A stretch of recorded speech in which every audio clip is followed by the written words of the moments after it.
Hello everybody, this is Andrew here.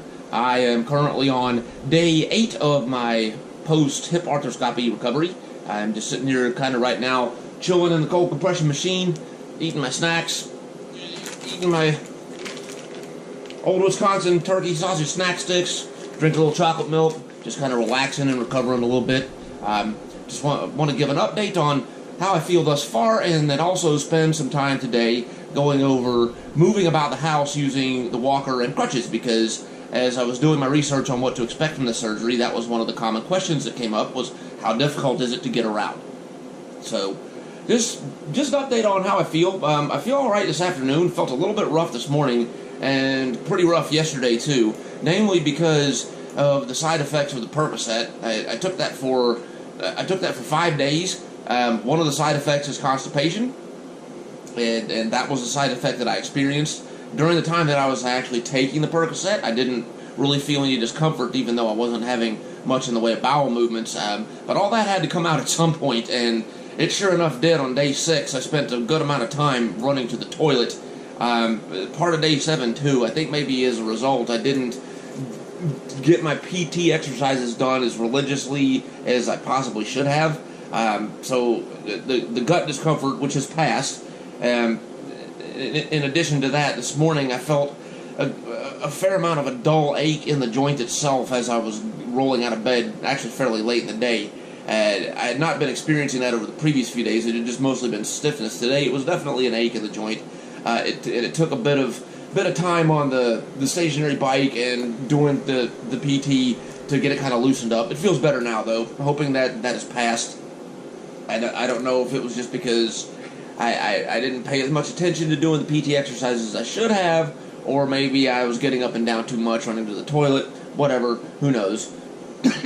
Excuse me. Hopefully that's in the past now. Otherwise I feel alright after eating a good breakfast, doing a couple of sessions in the cold compression therapy machine, starting to feel a lot better. Got some friends coming over later, so we'll hang out and I'll have a little company. My brother, who was staying with me, went home after day 5, after I was almost done with the Percocet.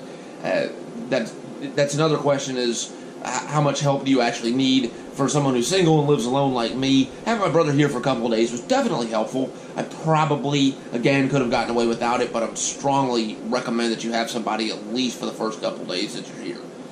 So now, as soon as I wrap up my session in the cold compression machine, we're going to get up and do a little GoPro action on the walker and the crutches, and give people who watch this video an idea of what's involved in getting up and around the house and how hard it is. It's actually not that bad. There's just some things to get used to and some things to be aware of. So let's have a look. So I'm now going to demonstrate the use of the walker to move about the house. It's important to know where to put your weight on this so that you are sticking with your limitation of only 10% or 20 pounds of weight on the operated side, which again in my case is the left foot. So I'm here seated on the bed. The proper way to stand up, using either the crutches or the walker, is to push off using your non-operated side and non-operated leg while balancing with the hand of your operated side on your crutches or your walker, or whatever it is that you're using to move about. So I'm going to push up with my right leg here and my right arm simultaneously while balancing with this arm, and that's the operated side right there. And then just bring the walker or the crutches back to me like this. And for sitting down, it's just the opposite. No weight on this foot, or only 10% of weight, then just lean back using this hand for balance. Put my weight first down on my right hand, and then just ease back like that. It's easy enough. Again, this being day 8, this is a little bit easier for me than it was the first couple of days, but as the hip loosens up, then this gets a little bit easier. So again, pushing up and off on the non-operated side, using the operated side for balance, and then just pulling in like so. So to step with the walker, you're going to lead with first with the walker, then with the operated side. So I'm going to move forward a little bit with the walker, get it decent and secure, and then I'm going to push off with my right side, which is the non-operated side, and then come up to only toe touching like so. And right now, my elbows are almost totally locked. My weight is actually on my hands. So I will then bring the non-operated side forward, keeping that operated side only toe touch or heel touch with 10% or 20 pounds of body weight, like this. And then I can go back to just normal standing with only toe touch on the left side. So I'm going to repeat, move forward a little bit, like that, and so forth and so forth. Coming towards you here, pick up, non-operated side, weight on my arms, operated side forward. Non-operated side, weight on my arms, non-operated side forward. Easy peasy.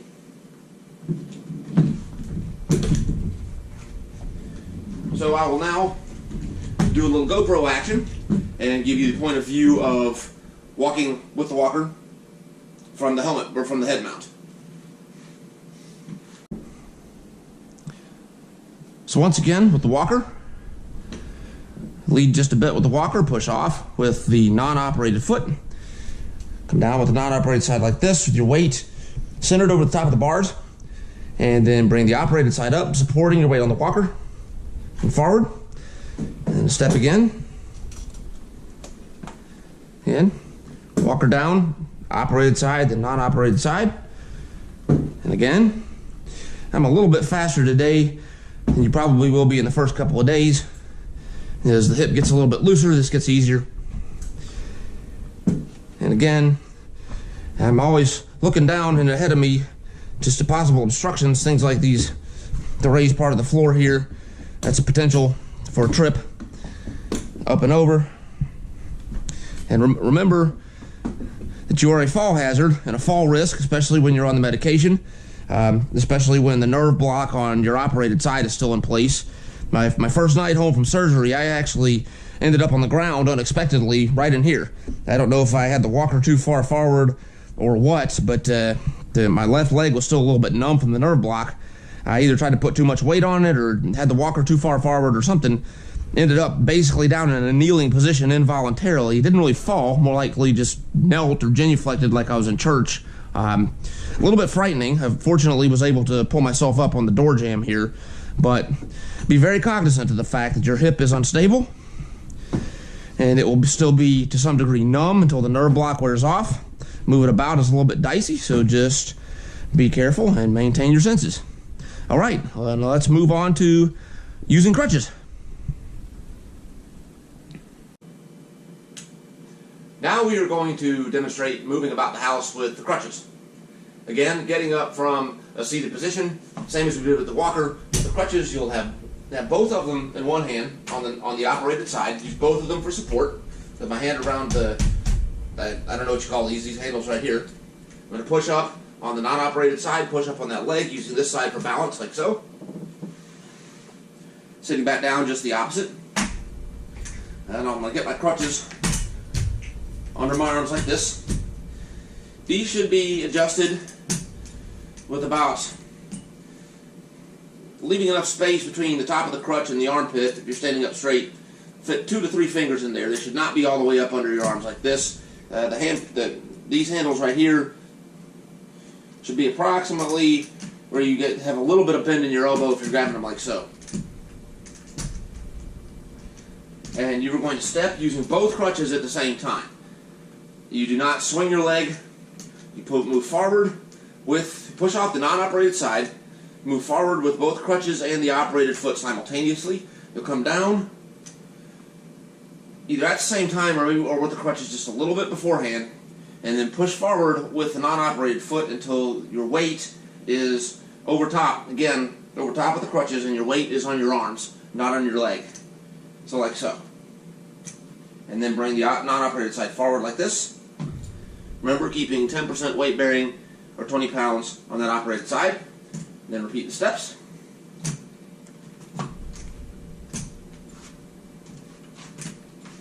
Like so. And keeping only 10%, 20 pounds on the operated side. So now let's do a little head strap action. GoPro head strap. And then we will go over going up and down the stairs with the crutches. And now for the GoPro overhead view of walking with the crutches. So again, this is kind of point of view, what you should expect to see and look out for. Again, this is very simple. Remember, push off with the non-operated side, forward with the operated side and the crutches at the same time, or the crutches coming down just a little bit prior, like so. And then you come forward with your weight over top of the crutches on your hands, only toe touch weight bearing, 10% weight bearing on the operated side, and push forward. And then repeat. And again, like so. Actually pretty easy once you get the hang of it. I personally prefer the walker because I find it just a bit easier to use, but you will need crutches for getting into tight spaces or getting up and down. Things such as this, stairs. That's one of the other common questions before going into this surgery is how the heck am I going to navigate stairs? Well, a couple different methods for getting up and down the stairs with crutches. One is to, as was explained to me by the physical therapist at the surgery center, to hop on the non-operated side. I am not going to dare try that on these steep stairs right here. The method, probably the most commonly used method, is going to be as follows. Both crutches in one hand, and it'll be the operated side or the non-operated side depending on what side your railing is on. In this case, I've got the railing on the left, so I'm going to put them on the non-operated side, which is my right. Hold on like so. Remember, when you're going up, you want to lead with the non-operated side. When you're coming down, you want to lead with the operated side. So I'm going to push my weight down on my hand here on the crutches, get a good grip on the railing, come up with the non-operated side, again keeping my weight on those crutches, and then pull with the left hand on the rail, and same time push up with the crutches and come down one step at a time, like so. And be very careful not to put any weight on that operated leg, especially on the stairs, because this is a place where you could really lose your balance. Again, not operated, pulling on the railing like this. I got a little tricky part right here. We've got kind of a weird design. And again, like that. And actually, again, once you get the hang of it, pretty easy, but it's a potentially precarious balancing situation.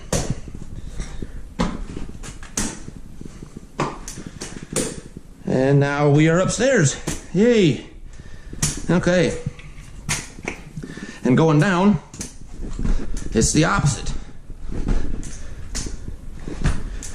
I'm going to put both crutches on my operated side, since that's the side my railing, opposite of what my railing is on. Hold on to the railing like so. And no matter which side your railing's on, when you're coming down, you lead with the operated side. Crutches a little bit beforehand, and then weight on the crutches on the rail, and then down with the operated side, like so. I'm bent a little bit over, got my right arm straight to support that weight.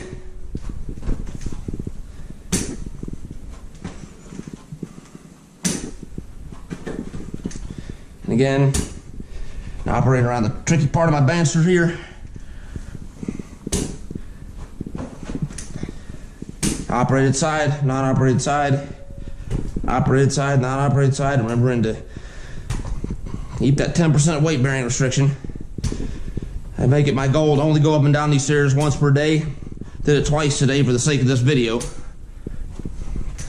And there we are down. And all right. So there we have it. That's day 8. That's moving about the house with the crutches and with the walker. I strongly recommend that you get both. Thanks for watching. I hope to have an update next week with results of my 14-day post-surgery appointment review. See you then.